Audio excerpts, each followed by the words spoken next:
We mentioned some of the trades. Here's some names that will resonate with some Clevelanders. Marshawn Lattimore from Glenville High School. He was traded along with a fifth-round pick to the Commanders for a third and a fourth-round pick and a sixth-round pick as well.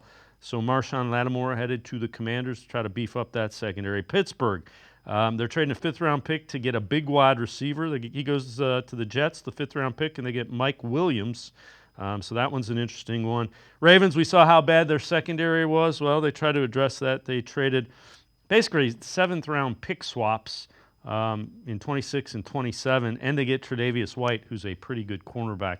So teams in the division getting better because they're still in the thick of it, while the Browns are looking towards next year.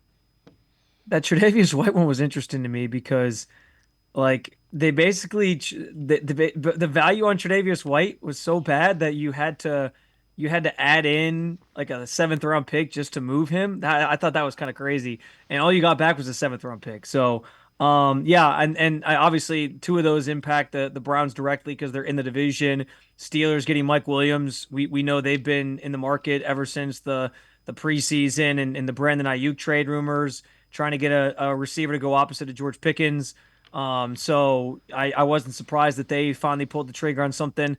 But yeah, that's a move to sort of beef up a Steelers team that has maybe played a little bit better than people expected with their quarterback situation. But that's the Mike Tomlin effect, and they have a real legitimate shot at winning this division. So kind of pushing the chips into the center of the table there, trying to add to that room and go a little bit more all in. Yeah, I mean, I think generally an eventful day, but not a crazily eventful day in terms of the trade market and what was kind of out there and what went on.